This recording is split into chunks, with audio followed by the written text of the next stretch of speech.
Assalamualaikum warahmatullahi wabarakatuh. Hai Sobat Healthies, ketemu lagi dengan saya Dinda di Info Podcast. Informasi, promosi, edukasi kesehatan berkolaborasi dengan Ide Podcast Korpri Kota Depok.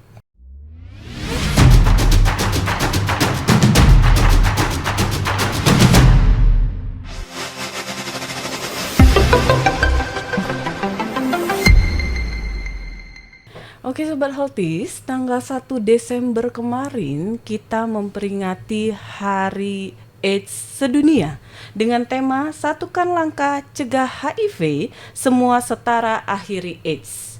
Nah, kali ini kita akan bahas tuntas tentang HIV dan AIDS dengan pakarnya.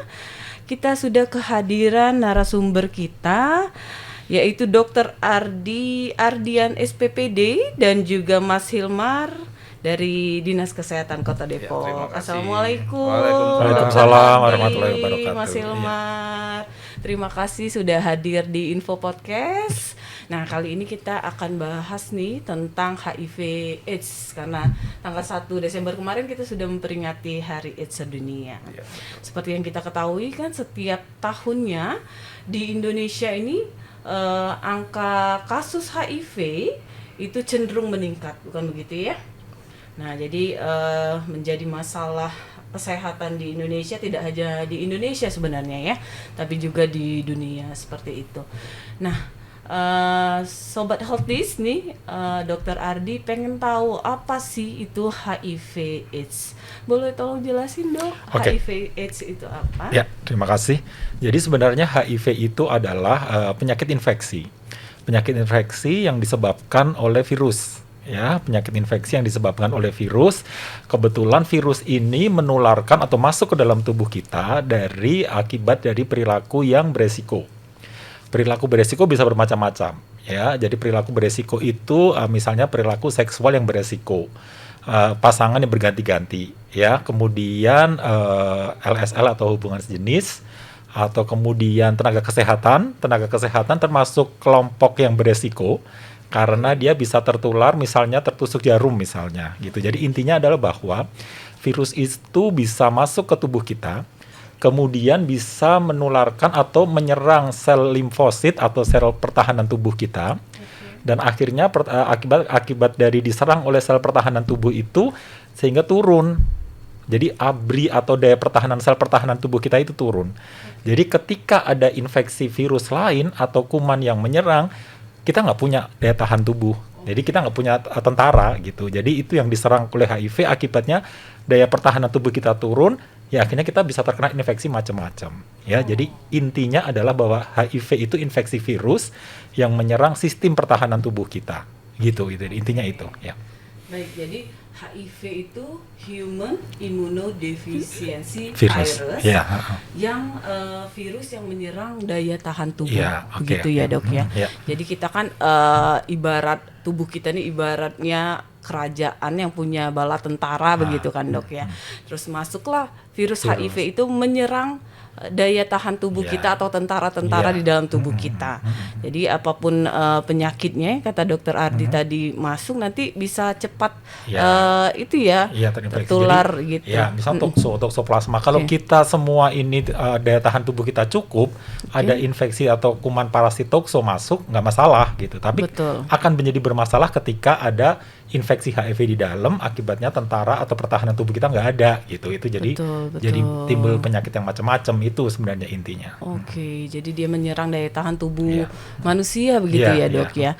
Jadi tadi penularannya itu dari cairan tubuh gitu ya? Intinya penularannya kenapa itu si virus itu bisa masuk, itu sebenarnya akibat masuk ke dalam tubuh akibat adanya port the entry, ada pintu masuk kan. Pintu masuk itu bisa macam-macam pintu masuk. Nah, misalnya dari perilaku yang beresiko. Jadi multiple partner atau berganti-ganti pasangan gitu. Kita nggak tahu nih pasangan seksual kita ini ada infeksi atau tidak. Jadi ketika terjadi aktivitas seksual itu kan kadang-kadang terjadi perlukaan. Nah, perlukaan itulah yang kemudian menjadi pintu masuk untuk si virus itu masuk gitu ya. Jadi ketika ada perlukaan, ada pintu masuk, virus masuk gitu. Virus masuk akhirnya ya sudah berkembang biak gitu. Jadi intinya virus itu akan hidup dan akan menginfeksi ketika ada inangnya gitu, ketika ada rumahnya. Nah, rumahnya itu adalah si sel yang hidup. Jadi kalau virus itu nempel di meja, itu kan nggak ada sel hidup di situ, dia akan mati. Tapi ketika dia akan masuk ke tubuh, kemudian dia berkembang biak di sel hidup, nah dia bisa hidup dan berkembang gitu.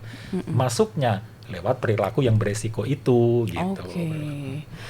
Berarti memang perilaku beresiko itu yang bisa menyebabkan penularan begitu ya. Tapi selain itu juga tidak hanya orang-orang dengan perilaku resiko ya dok ya, tapi juga misalnya petugas kesehatan, dokter yang juga yang juga punya potensi gitu untuk tertular virus tersebut gitu kan dok ya. Kemudian transfusi darah, meskipun dilaporkan, meskipun setiap kali tindakan transfusi itu PMI pasti akan sudah menyaring gitu, akan menyaring semua darah yang akan diberikan itu untuk ada virusnya atau tidak gitu ya. Tapi kegiatan transfusi itu merupakan salah satu tindakan yang beresiko juga. Ya, tapi setidaknya PMI pasti sudah akan men-screening.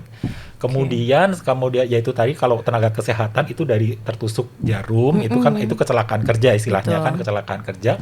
Kemudian dari misalnya keluarga pasangan yang positif, suaminya atau istrinya positif, dianya negatif gitu kan. Jadi karena mungkin dia perilakunya dia nggak beresiko, tapi pasangannya yang beresiko. Jadi dia yang tertular, itu yang sebenarnya yang pasangannya yang carrier yang membawa ya dok ya. Betul sekali. Jadi cukup menakutkan gitu ya dok ya, kita walaupun tidak punya perilaku yang beresiko, cuma lingkungan atau pasangan kita yang membawa gitu bisa jadi kita terkena gitu ya dok ya. Nah itu tadi HIV. Terus apa sih bedanya sama AIDS dok? HIV dan AIDS? Kalau AIDS itu adalah jadi AIDS itu udah tahapan dari HIV. Gitu. Jadi ketika virus itu masuk pertama kali, mungkin kita nggak merasakan apa-apa. Jadi kita akan merasakan seperti orang sakit flu biasa gitu. Makanya HIV itu ada stadium-stadiumnya. Stadium 1, 2, 3, 4, dan akhirnya jatuh ke AIDS. Ya, jadi AIDS itu adalah merupakan stadium akhir dari stadium lanjut dari infeksi virus HIV. Ya, karena dari stadium tadi ketika kita terkena masuk, kita kadang nggak ngerasa apa-apa gitu. Kita mungkin seperti orang flu masuk angin biasa gitu, panas demam, meriang, badan lemes gitu. Tapi akibat sel pertahanan tubuh kita itu cukup, ya kita akan sembuh kemudian, tapi virus itu kan tetap ada di dalam tubuh. Virus berkembang, dan itu berkembangnya itu enggak yang seminggu 2 kali, dia akan setelah beberapa tahun itu baru mungkin akan muncul gejala gitu, gejala yang stadium berikutnya gitu.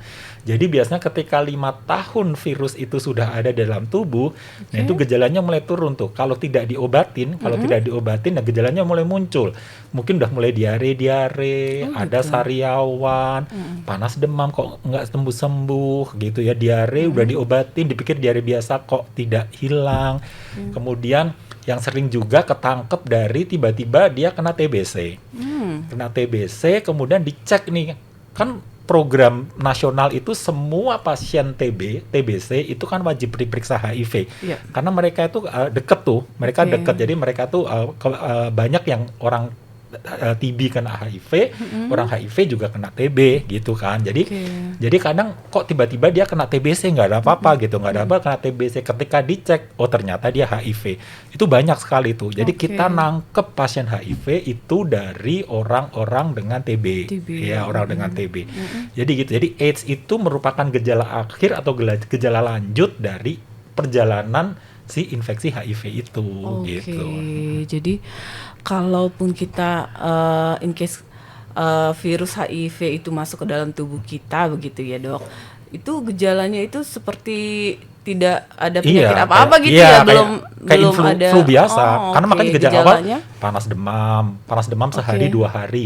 Kemudian tiba-tiba kok kelenjarnya membengkak. Biasanya Oh, gitu itu kan, ciri khasnya ciri ya, Dok. khas kelenjar Oke. membengkak dan banyak gitu di Oke. kelenjar leher, kemudian ketiak gitu ya. Itu kok tiba-tiba kok ada benjolan-benjolan gitu atau panas demam. Karena itu daya tahan tubuh kita masih kuat, Oke. terus nanti hilang tuh, gejala itu hilang. Oh, Nah, masih bisa ya sembuh hilang, dulu iya, gitu ya, iya. Dok. Jadi Tapi virus kalau masih ada di masih ada. dalam. Jadi kalau kita nggak aware bahwa ini adalah virus HIV, ya kita pikir udah sembuh, udah sehat. Tapi beberapa tahun kemudian kok muncul lagi gejala berat badan turun, diare, TBC, sariawan, nggak hilang-hilang. Nah itu baru di situ nanti ketemu dokter, dokter baru curiga gitu, gitu. Jadi Oh, itu intinya jadi itu. jangka waktunya itu cukup lama Cukup ya lama. dari kita terpapar virus ya, virus masuk ke dalam tubuh kita, kemudian nanti timbullah gejala-gejala seperti demam biasa gitu ya, Dok ya, yang tidak ada ciri khusus juga ya, Iya, cuman iya. pembengkakan kelenjar-kelenjar Iya, getah bening iya. ya. Nah, itu jangka waktu sampai bisa menjadi AIDS Oh ya, itu yang oke. gejala khususnya timbul itu Ya, kapan? mungkin tidak ada gejala pasti, tidak ada pasti, tetapi dari beberapa data yang dikumpulkan gitu rata-rata itu 2 sampai 10 tahun. Oh, lama 2 juga sampai ya, Dok? 10 tahun itu kemudian gejala itu akan muncul gitu ya, akan nampak gitu ya. Tapi mungkin yang paling penting sebenarnya adalah terus gimana dong membedakan ini saya ini Iya, panasnya karena betul, HIV atau betul, enggak, itu betul, kan itu betul. penting ya. Penting banget kan, Dok, Nah, kan kita kan nggak tahu ya kayak demam biasa gitu ya, Dok iya. ya. Virus itu udah di dalam tubuh. Nah, gimana cara kita biar Ya, mengetahuinya? jadi kita kenali apakah kita telah melakukan perilaku beresiko itu gitu. Oke. Apakah kita termasuk dalam kelompok-kelompok orang yang beresiko tinggi untuk terkena infeksi. Oke. Mereka itu adalah yang mempunyai partner seksual yang banyak, multiple Oh, partner seksual. oke. Kemudian kelompok yang ada LSL atau gay atau lelaki suka lelaki lelaki suka ya. lelaki. Kemudian wanita pekerja seksual ya, Oke. itu kan relate karena dari multiple partner tadi Betul. kan. Kemudian pengguna narkoba suntik ya, karena Oke. jarumnya dipakai berganti-ganti Bergantian, itu betul. kan. Nah itu juga, nah kita masuk nggak di perilaku itu? Ketika kita melakukan perilaku beresiko kemudian muncul gejala tersebut, gejala tadi ya kita wajib tes gitu Oke, ya. oke. Tetapi kalau kita tidak pernah melakukan perilaku beresiko, ya insya Allah sih sebenarnya nggak juga, nggak, maksudnya Oke.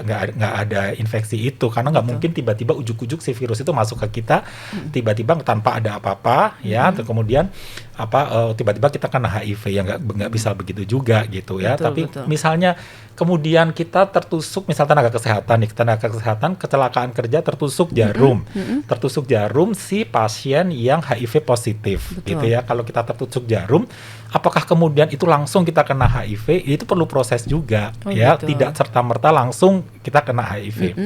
Tetapi itu nanti akan munculnya gejala setelah pernah tertusuk jarum pasien HIV, kemudian kok kita muncul gejala panas demam seperti, nah kita patut curiga tuh, makanya kita cek gitu. Jadi kenali kita tuh punya nggak sih perilaku, atau kita tuh berada dalam kelompok resiko tinggi Resiko atau tadi enggak. ya. Pasangan kita misalnya HIV positif, pasangan kita HIV positif, kita sudah kan kalau mempunyai pasangan HIV positif disarankan melakukan hubungan seksual dengan kondom gitu kan, untuk Oke. dengan kondom Biar aman ya, biar Dok? aman gitu. Tetapi ketika pasangan kita positif, kok kita ada gejala panas demam dan segala macam gitu. Nah, kita ya patut tes gitu, Oke. ya. Meskipun programnya sekarang bahwa semua pasangan yang mempunyai pasangan yang positif itu wajib istilahnya notifikasi pasangan. Jadi semua harus dites gitu ya. Maksudnya harus dites dan berkala tesnya gitu. Oke. Jadi yang paling penting sebenarnya kenali diri kita tuh masuk nggak sih kelompok beresiko gitu. Kalau kita masuk dalam kelompok beresiko, ya kita wajib tes gitu. Betul sekali ya, Dok ya. Jadi harus aware ya, Dok, Iya. dengan lingkungan sekitar ya. Tidak hanya walaupun kita misalnya tidak berperilaku resiko, cuman suami atau pasangan Iya. kita gitu ya pernah dulunya Iya, gitu. iya. Jadi kita patut curiga Iya, ya, Dok iya. ya, harus waspada seperti itu. Nah, di Indonesia sendiri kan kasusnya ini cenderung meningkat ya tiap tahunnya, penemuan kasus baru juga cukup banyak ya, Mas Hilmar ya. Nah, kalau di kota Depok atau di provinsi Jawa Barat sendiri gimana nih kasusnya Mas Hilmar?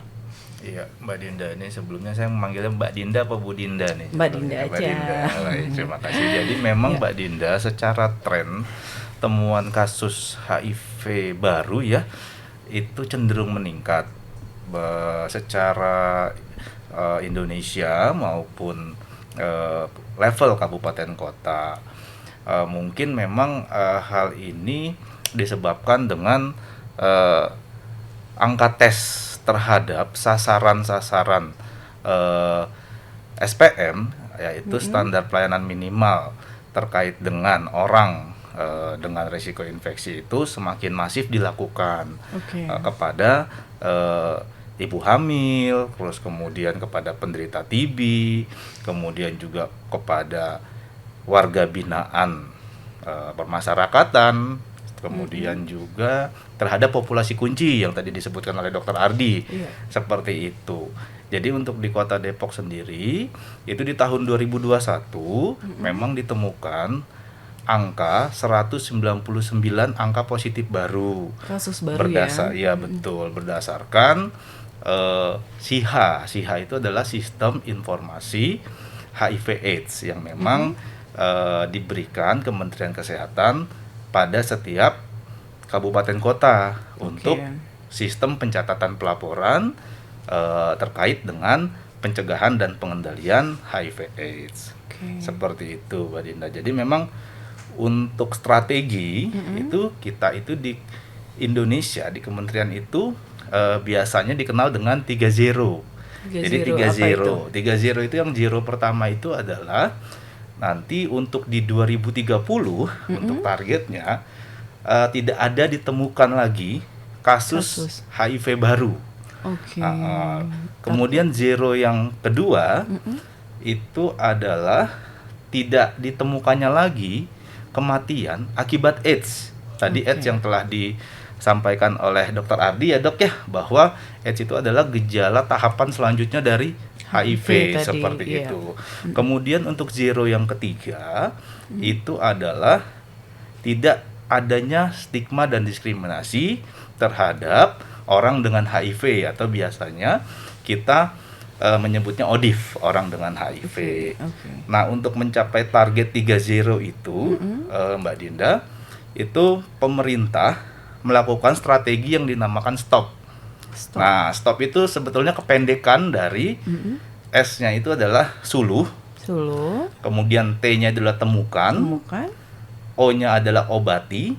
Dan P-nya itu adalah pertahankan, seperti itu. Jadi suluh yang dimaksud di sini adalah kita melakukan penyuluhan atau sosialisasi kepada masyarakat ya, khususnya terkait pencegahan dan penanggulangan HIV terhadap di lingkungan masyarakat.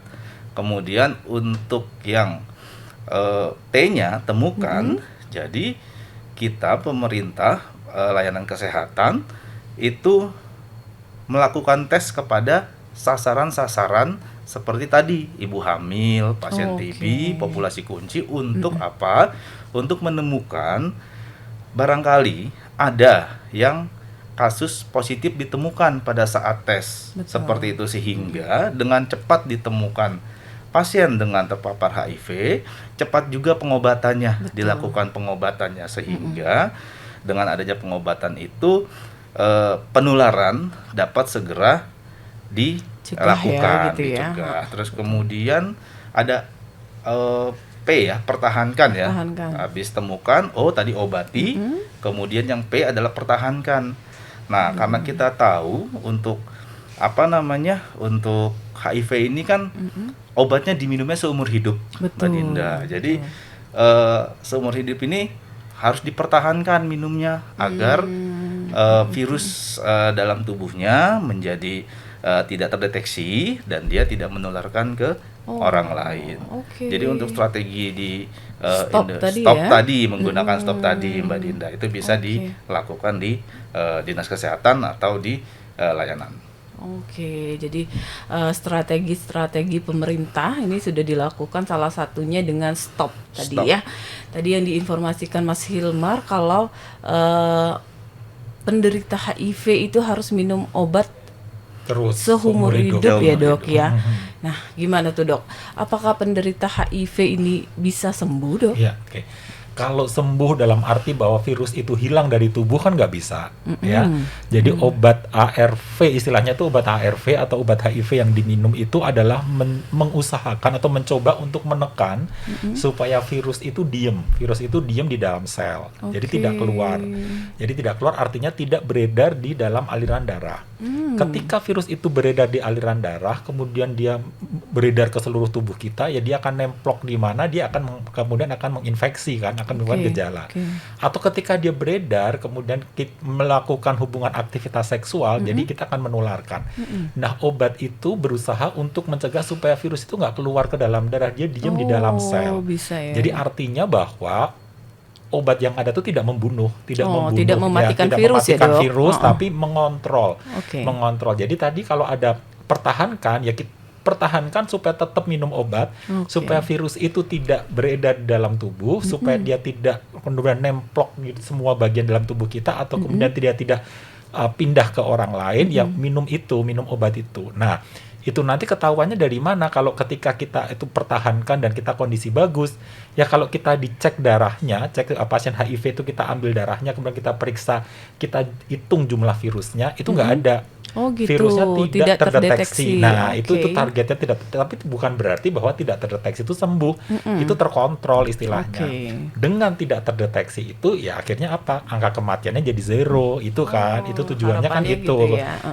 Orang HIV itu kenapa sih meninggalnya? Kenapa sih yang meninggalnya? Karena tidak terkontrol, virusnya ada, kemudian virusnya itu nemplok di mana-mana, kemudian daya tahannya tubuhnya hilang, muncul infeksi macam-macam. Jadi meninggalnya mungkin bukan karena HIV-nya, tetapi karena infeksi macam-macamnya Infeksi itu. dan daya tubuh, Iya, daya karena tahan daya tahan tubuhnya tubuh, nggak iya, ada lagi karena daya tahan gitu tubuh ya. nggak ada itu. Gitu. Oh gitu. Ya, jadi bisa kita cegah ya, Dok ya, Iya. maksudnya HIV/AIDS ini ya. Tapi kalaupun untuk sembuh totally virusnya nggak ada di dalam Iya. tubuh lagi itu Nggak bisa, ya, tetapi Dok ya. dikontrol Tapi bisa. dikontrol itu tadi ya, Iya, Dok. ketika virus itu terkontrol, ya tubuh kita sehat, ya kita bisa melakukan segala Aktivitas aktivitas. seperti Kita biasa bisa ya. berprestasi, kita Oke. bisa menikah, kita bisa Oke. punya anak, kita bisa punya karir gitu kan. Oh. Cukup banyak Oke. pasien-pasien saya yang masih bisa berkarir, mempunyai prestasi kerja yang bagus, bisa berkeluarga, bisa mempunyai anak, tuh anaknya juga sehat-sehat gitu Oh. gitu. Jadi itu karena Terkontrol tadi ya, Dok. karena mungkin kesadaran dari pasiennya yang mau minum obat. Tetapi tidak sedikit juga pasiennya yang putus putus pengobatan, jadinya mungkin karena putus asa, atau mungkin informasinya yang belum dia dapat komplit. Ketika dia dapat kabar, oh virusnya itu udah tidak terdeteksi nih, gitu, dia happy, udah saya lepas obat gitu. Akhirnya apa? Dia kemudian putus obat, datang di suatu masa atau suatu waktu dalam kondisi yang sudah tidak bagus. Itu juga banyak kasus yang begitu, juga tantangan tersendiri bagi tenaga kesehatan dan juga pemangku kebijakan kesehatan. Gimana caranya supaya mereka ini jangan sampai terjadi putus obat gitu. Iya, sama seperti TB ya, Mas Iya, Ilmar ya, jangan iya, sampai iya, putus putus obat obat. gitu ya. Nah, tapi kalau TB kan 6 bulan ya, kalau ini Iya, jangka seumur waktu hidup. seumur Iya, hidup seumur gitu hidup, ya, iya. memang lebih berat ya HIV/AIDS. Nah, jadi tadi menarik, orang dengan HIV gitu ya, HIV/AIDS itu masih bisa berkeluarga gitu ya, Dok, masih bisa menikah, iya, masih masih beraktivitas bisa, iya. seperti biasa gitu ya, Dok. Masih, padahal kalau teman-teman yang aktif mengikuti program HIV gitu, ada role model, artinya orang-orang yang mungkin sudah terbuka, sudah open bahwa dia HIV, tetapi dia bisa mampu bekerja, mampu berprestasi, mempunyai prestasi kerja yang bagus, dan itu istilahnya influencer ya. Jadi itu di Instagram betul, ada betul, gitu. Kita bisa banyak ditemukan. Jadi mungkin mereka ini ya cukup mempunyai kepercayaan diri untuk open status, kemudian memberi semangat kepada teman-teman ya supaya tetap semangat ya, karena ketika diketahui atau dikasih tahu kamu kena HIV itu normal kalau kemudian down. Betul, Ya. pasti. Ya, itu sesaat down, tetapi saya harapkan bahwa downnya itu sesaat saja, bahwa di balik ini musibah ini tuh ternyata pemerintah juga aware kok gitu. Betul sekali. Pemerintah tuh sebenarnya udah aware. Obat disediakan secara gratis, ya kan. Layanan di puskesmas bisa, gitu. Puskesmas di Depok juga bisa melayani gitu ya. Jadi nanti pengontrolan juga dokter juga bisa mengontrol. Artinya bahwa kalau pemerintah udah cukup memberikan fasilitas gitu untuk pasien-pasien HIV itu untuk supaya mau berobat dan supaya kemudian tidak sakit memberat di kemudian hari gitu. Nah, Dok Ardi, kalau di masyarakat nih ya, kalau ada yang terinfeksi HIV atau positif HIV itu stigma negatifnya kencang banget ya, Dok ya. Jadi kadang penderita itu merasa malu gitu ya karena omongan warga sekitar begitu. Iya. Nah, itu bagaimana ya, Dok? Nah, itu fungsinya sebenarnya yang tadi ya Mas ya, suluh ya. Kita menyuluh seperti ini, edukasi seperti ini tuh harapannya apa? Harapannya itu supaya masyarakat itu tidak menstigmatisasi, maksudnya tidak stigma. Oke lah kalau kemudian dia terkena infeksi akibat perilakunya, ya sudah, itu tanggung jawab si pasien. Tetapi sekarang bagaimana kita sebagai anggota keluarga, kita sebagai masyarakat itu kemudian memberi support kepada mereka, tidak lantas kemudian menstigmatisasi ya. Itu makanya stigma itu menjadi program juga dari Kementerian Kesehatan gimana supaya menghilangkan stigma di masyarakat. Karena pernah juga nih pasien saya kemudian diasingkan sama warga kampungnya misalnya. Itu terjadi di Depok sini gitu. Artinya bahwa beberapa masyarakat itu kan karena mungkin belum tersampainya informasi informasi ini bahwa dengan hidup bersama dengan orang HIV itu tidak lantas kita bisa kena infeksi, tertular, ya kan? Kita tertular. Seperti tadi saya sebutkan bahwa penularan itu terjadi ketika ada pintu masuk. Betul. Dan pintu masuk itu adalah luka. Ya, luka luka yang terjadi bukan apa? Luka kita terbuka, kemudian luka kita nempel tangannya dengan orang dengan HIV, virus itu masuk. Seperti tadi saya bilang bahwa virus itu hidup di sel yang hidup gitu ya. Kalau dia tidak ada sel inangnya, dia tidak hidup di sel yang hidup, jadi nggak akan hidup gitu. Jadi makanya wajar kalau kemudian berpelukan, bersalaman, makan bersama, hidup bersama itu tidak menjadi masalah. Ya, Dok? Tidak masalah. Iya, biasanya karena beberapa pasien saya itu ketika nanti anggota keluarganya yang tiba-tiba positif itu langsung semua keluarganya menjauh. Meskipun dalam hati dia merasa kasihan, tetapi ada tuh sikap-sikap yang seperti itu yang justru nanti membuat si pasien ini menjadi down. Betul. Ketika terjadi depresi itu justru akan mempengaruhi sistem pertahanan tubuh dia juga. Betul gitu sekali. kan. Dan jadi itu penting menghilangkan stigma. Nah, sekarang gimana supaya stigma itu hilang? Ya ini tugas kita bersama nih semua dari dinas kesehatan, dari promosi kesehatan seperti edukasi seperti ini bahwa hidup dengan ODIF, hidup dengan orang HIV itu tidak lantas kemudian kita akan tertular gitu, kecuali kita melakukan perilaku beresiko bersama orang dengan HIV, yaitu kita akan tertular. Tapi kalau kita hidup berdampingan, kita hidup bersama-sama itu nggak masalah. Mungkin itu yang paling penting supaya stigma itu nggak hilang gitu kan gitu. Iya, betul sekali ya. Jadi kita tidak boleh mendiskriminasi mendiskriminasi orang-orang yang positif HIV ya, karena apapun itu mereka kan juga korban juga ya gitu ya, Dok ya. Jadi kita walaupun hidup berdampingan sama orang positif HIV itu juga tidak masalah ya, Dok ya, berpegangan tangan. Dan mungkin satu lagi mungkin nanti Mas Hilmar juga bisa cerita. Ketika orang dengan HIV itu kan hak pasien itu untuk merahasiakan.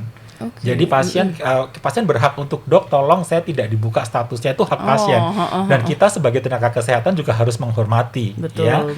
Tapi pasien juga harus paham bahwa ketika itu nanti petugas kesehatan memang akan merahasiakan statusnya. Tetapi ketika nanti ada tindakan kesehatan yang harus dilakukan, status ini harus kita sampaikan kepada sesama tenaga kesehatan. Itu yang pasien harus paham gitu. Status tertutup boleh. Kadang pasien gini, Dok tolong saya jangan dikasih tahu ya keluarga saya. Itu kita hormati gitu. Tapi sambil pelan-pelan bahwa tolong cari seseorang yang bisa Anda percaya untuk tahu status Anda. Karena suatu saat kan pasti kalau sakit pasti akan membutuhkan pertolongan orang kan. Pasti orang sekitar akan bertanya, kok kamu sakit terus sih? Kok kamu sakit? Nah, kalau kemudian sampai kapan kita akan menutup status ini? Tapi kalau ketika ada satu orang yang kita anggap percaya, entah itu orang tua atau kakak atau apa yang bisa kita tahu status kita, dia akan membantu kita gitu. Nggak masalah semua anggota keluarga yang lain nggak boleh tahu, nggak apa-apa. Tapi saran saya ada satu anggota keluarga yang bisa kita percaya untuk tahu status kita gitu. Jadi nggak usah takut, rahasia nggak akan terbuka gitu. Itu karena itu hak pasien untuk merahasiakan statusnya gitu. Iya, jadi boleh dirahasiakan statusnya, tapi jangan juga sampai walaupun statusnya dirahasiakan, kita yang positif HIV ini juga berperilaku sebebasnya juga nggak boleh juga kan dok, sampai menularkan gitu kan. Iya, jadi begitu. Kalau apa sih dok tips-tips nih ya kalau kita misalnya kan masih berdampingan hidup sama orang dengan HIV AIDS. Nah, bagaimana cara kita biar tidak terkena nih? Ya, sebenarnya ya itu tadi, kita cukup menghindari perilaku beresiko. Perlu digarisbawahi bahwa hidup bersama dengan orang HIV itu tidak lantas kita akan tertular. Tetapi kalau kita melakukan perilaku beresiko bersama dengan orang HIV, ya kita akan tertular. Misalnya kita melakukan hubungan seksual dengan orang yang HIV positif. Udah tahu HIV positif, kemudian kita melakukan hubungan seksual tanpa pengaman, ya kita akan tertular gitu. Tapi kalau ya itu tadi, kalau perilaku sewajarnya aja, kita sewajarnya seperti dengan orang biasa, tetapi kita kenali bagaimana itu virus itu kita bisa tertular tuh jika terjadi apa misalnya kalau kita misalnya luka, kita baru misalnya ada luka terbuka, ya kita mungkin menjaga jarak dengan orang dengan HIV, takutnya luka itu kemudian akan nempel dengan orang dengan HIV, kan kita nggak tahu juga si orang dengan HIV ini ada luka atau enggak kan. Kalau kemudian kita terlalu ini, nah itu mungkin salah satu pencegahan. Tetapi kalau kita masih sehat aja, tidak melakukan perilaku beresiko dengan orang dengan HIV, ya nggak masalah, udah tenang aja gitu. Jadi nggak usah terlalu terlalu overprotective juga gitu, karena itu justru nanti akan membuat tidak nyaman bagi si pasien gitu. Itu juga yang perlu kita sampaikan ya, jangan sampai masyarakat ini misinformasi, jadi kan setengah-setengah gitu. Kalau HIV itu harus dijauhi gitu ya, takutnya tertular sama kayak COVID bisa tertular gitu kan, tapi tidak semudah itu. Iya, bahwa masyarakat juga perlu tahu bahwa ada di tengah-tengah kita tuh orang dengan HIV yang bisa berprestasi gitu, bisa banyak kerja, banyak gitu. Mungkin dia menutup statusnya, tetapi dia bisa mempunyai anak, bisa menikah, bisa punya anak, bisa mempunyai prestasi kerja yang bagus, dan itu ada gitu. Itu nggak ada di sekitar kita. Nah, bagaimana kalau misalnya anak-anak nih ya dok ya, yang ibunya positif HIV, kan ibunya hamil tuh anak yang di dalam kandungan berisiko positif HIV nggak dok? Itu sebenarnya udah ada programnya dari pemerintah. Jadi ketika si ibu hamil atau ibu mengandung itu positif HIV, itu nanti ketika melahirkan khusus untuk si anak itu udah ada programnya ya. Dan itu programnya itu udah tersosialisasi dengan bagus ke semua pemberi layanan kesehatan. Jadi ketika nanti apakah anaknya nanti begitu ibunya positif, apakah anaknya udah pasti positif, ya belum tentu juga. Tetapi memang kemungkinan infeksinya dia akan lebih tinggi. Jadi nanti akan dikasih obat pencegahan. Ada obat pencegahan buat anaknya, dan itu semua gratis dari pemerintah. Kemudian nanti secara bertahap nanti anaknya itu akan dicek dan akan dilakukan pengawasan oleh dokter spesialis anak. Nah, kalau bapak ibu atau siapapun yang misalnya mengandung misalnya positif, kemudian mau hamil, datanglah ke layanan kesehatan, terbukalah statusnya. Dok, saya positif HIV, dan saya sekarang mengandung. Jadi tenaga kesehatan yang melayani itu juga sudah prepare. Nanti persalinannya bagaimana, programnya nanti bagaimana, nanti akan dirujuk ke layanan yang tadi kan ada 4 puskesmas, 4 rumah sakit ya Mas? Betul. 4 rumah sakit dan 4 puskesmas yang memberi layanan untuk orang dengan HIV di Depok. Dan nanti akan dilakukan di situ, termasuk nanti persalinannya bagaimana gitu. Jadi bisa disiapkan. Tapi kalau kemudian dia menutup statusnya, jadi nanti baru ketahuan setelah udah detik-detik menjalani persalinan, nah itu mungkin tenaga kesehatan yang menolong juga nggak akan siap gitu. Jadi tapi ketika dari awal sudah terbuka, nah itu nanti si nakesnya itu bisa mempersiapkan program untuk si pasien dan anaknya ini gitu. Dan itu semua udah dijamin pemerintah Oke, gitu. di Kota Depok sendiri sudah concern banget ya, Mas Hilmar ya, sudah, Mbak Dinda. untuk pengobatan HIV ini ya. Tadi ada 4 Ada puskesmas dan 4 rumah sakit ya. sakit, ya, Boleh betul. disebutkan Mas Hilmar?